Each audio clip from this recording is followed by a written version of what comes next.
안녕하세요. 오늘도 대승열반경 제9권 16분 보살품을 공부하겠습니다. 지난 시간에 어떻게 믿음의 싹을 영원히 잘라버린 사람이 다시 발심할 수 있느냐는 가섭보살의 질문에 대해서요. 부처님께서는 이 대승경전인 대반열반경은 한량 없고 수가 없고 헤아릴 수 없고 일찍이 있지 아니한 것이니 이것이 곧 제일 가는 용한 의원이고 가장 높고 가장 훌륭한 모든 경전 중에 왕이라고 말씀하신 부분까지 공부했습니다. 사형 선고를 받을 만큼 큰 죄를 지은 중생들도 열반경의 가르침을 들으면 열반이라는 이상세계로 향하려는 마음이 생겨난다고 합니다. 그리고 부처님께서는 당신을 훌륭한 뱃사공으로 비유하시면서요. 중생들을 큰 바다에서 건네주신다고 말씀을 하셨습니다. 250페이지를 보도록 하겠습니다. 네, 또 선남자요.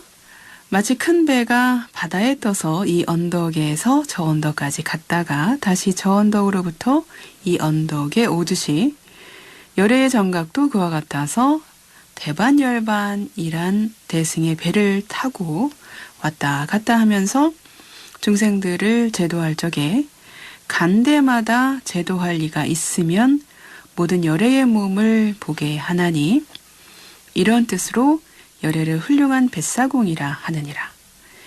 마치 배가 있으면 사공이 있고 사공이 있으면 중생들이 큰 바다를 건너가는 것 같이 열애가 항상 머물면서 중생을 제도함도 그와 같으니라. 또 선남자야.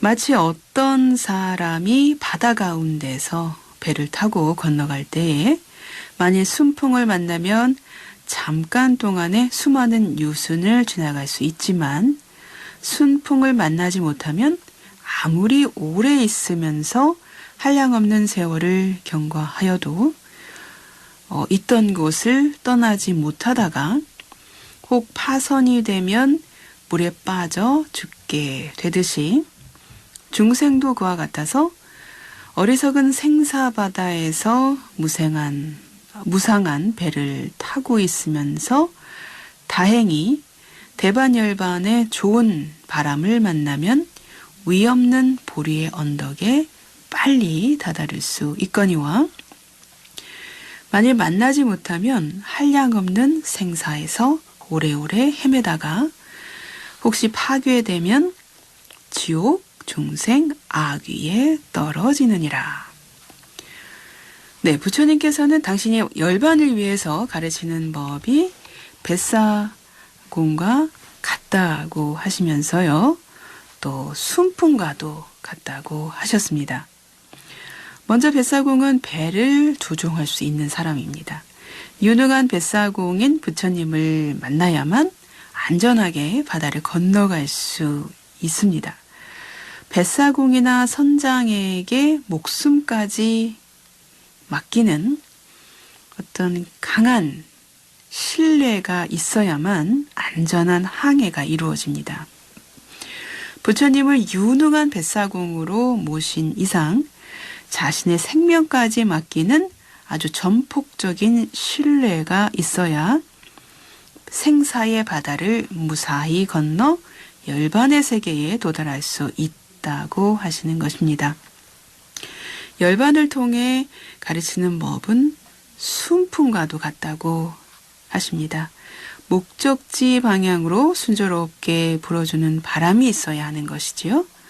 요령 있는 뱃사공은 바람을 아주 잘 이용합니다. 인간이 가진 탐내는 마음, 성내는 마음, 어리석은 마음은 안전한 항해를 방해하는 역풍과도 같습니다. 그래서 이러한 삼독심은요, 거센 풍랑과도 같이 생사의 큰 바다를 아주 거칠게 만듭니다. 그러나 대반열반이라는 순풍의 바람을 만나면 최고의 깨달음의 경지인 안욕따라 삼맥삼보리까지 들어간다고 하셨습니다. 205페이지 아랫부분입니다.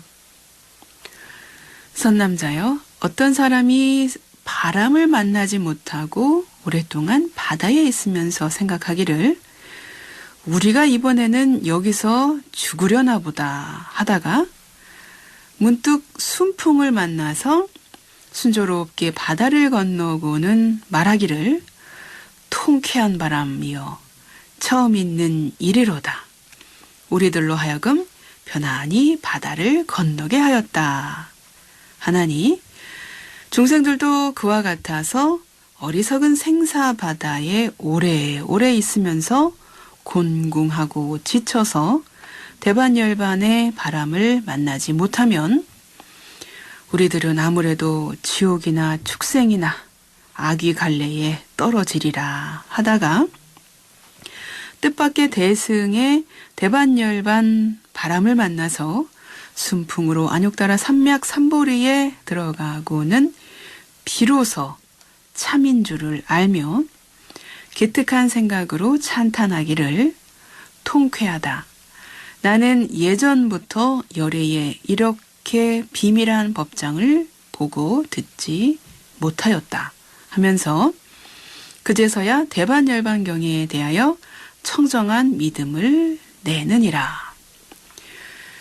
네, 부처님은 여러 가지 방편을 보이십니다. 어느 때는 방편으로 멸도한다고 하시고요. 어느 때는 법신은 항상 해서 멸하는 것이 아니라고도 하십니다. 인연 없는 중생은 제도할 수 없다고 하는가 하면 일체 중생을 남김없이 제도할 것이라고도 하십니다.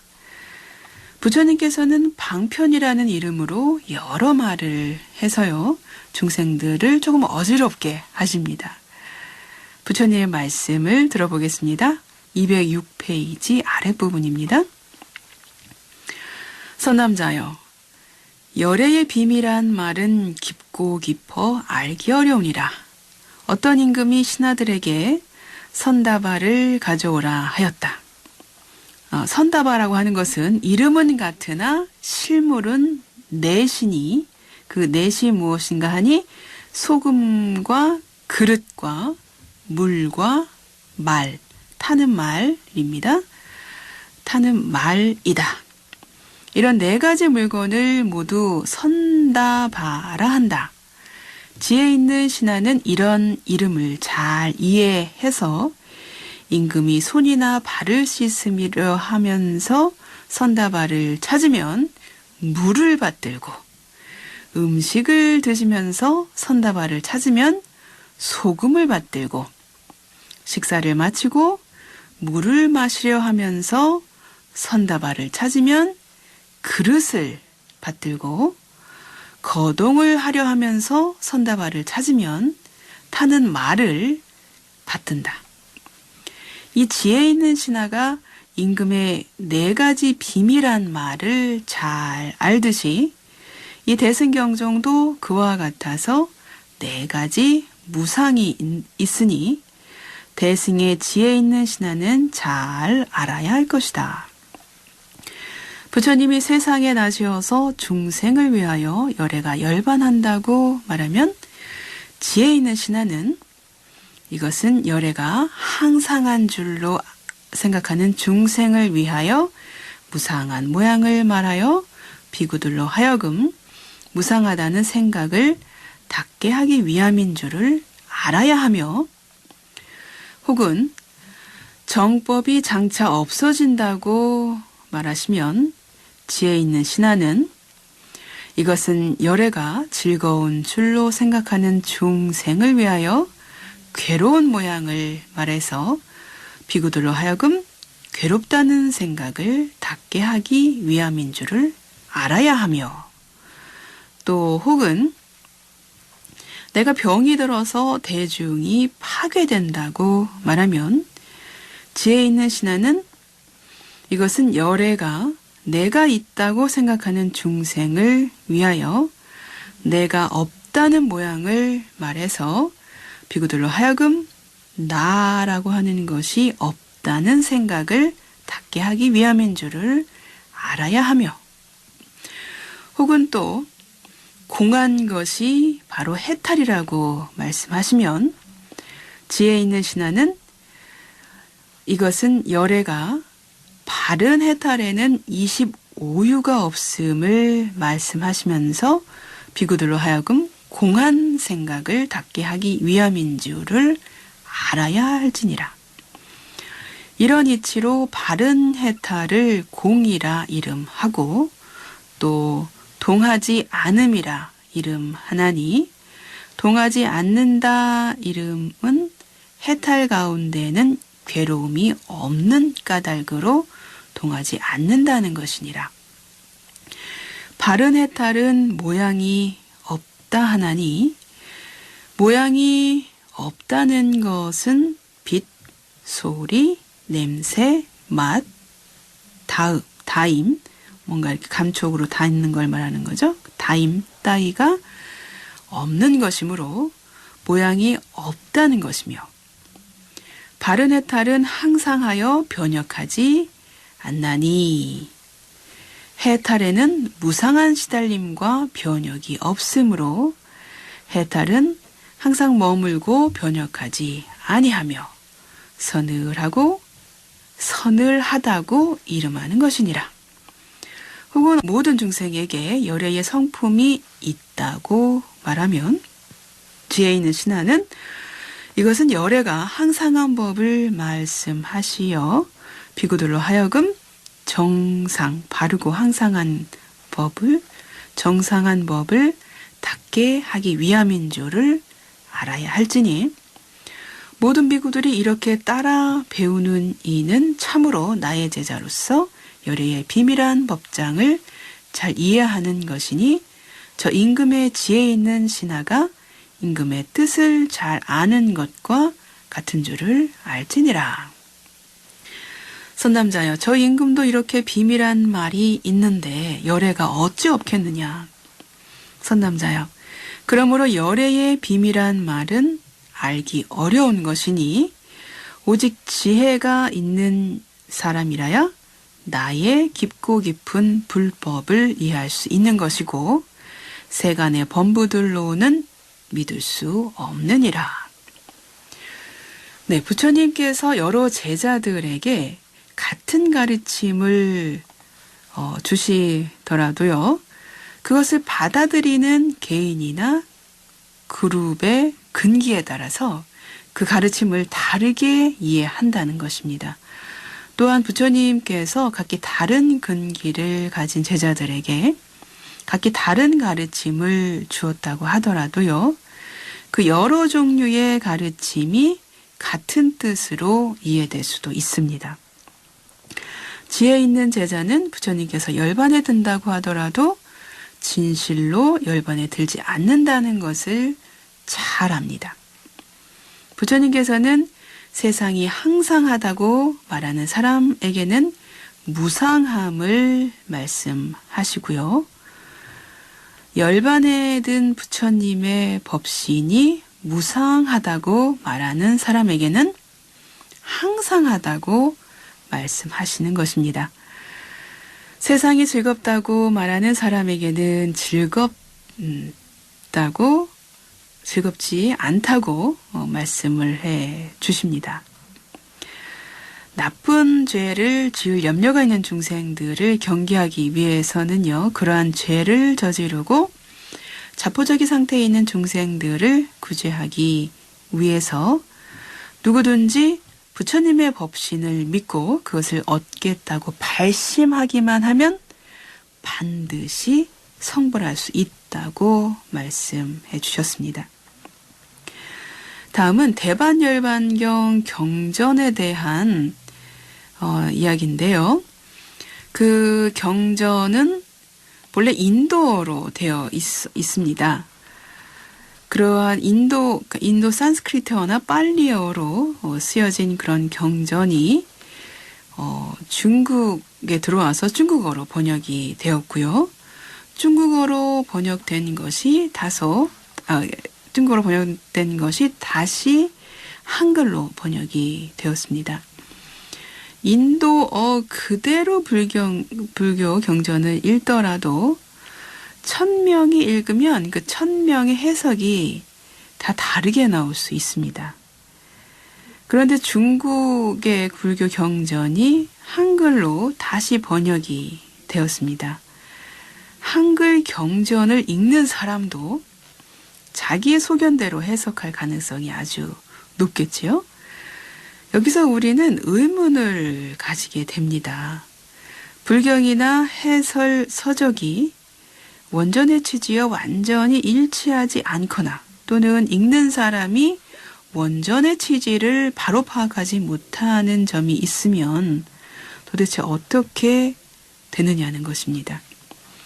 부처님께서는 우리의 의문에 다음과 같이 우유에 물을 타는 것에 비유하시면서 다음과 같이 말씀하셨습니다. 208페이지 보겠습니다. 선남자여, 마치 파라사나무, 가니가나무, 아숫가나무들이 대단히 가물적에는 꽃이 피거나 열매가 맺지 못하며 그 밖에 물에나 육지에 나는 물건들도 모두 말라서 시들고 윤기가 없어 자라지 못하며 온갖 약풀들도 약기운이 없는 것처럼 선남자여, 이 대승의 대반열반경도 그와 같아서 내가 열반한 뒤에는 중생들이 공경하지 아니하여 위덕이 없으리니, 왜냐하면 이 중생들이 열애의 비밀한 법장을 알지 못하는 연곤이라. 그것은 무슨 까닭일까? 중생들이 박복한 탓이니라.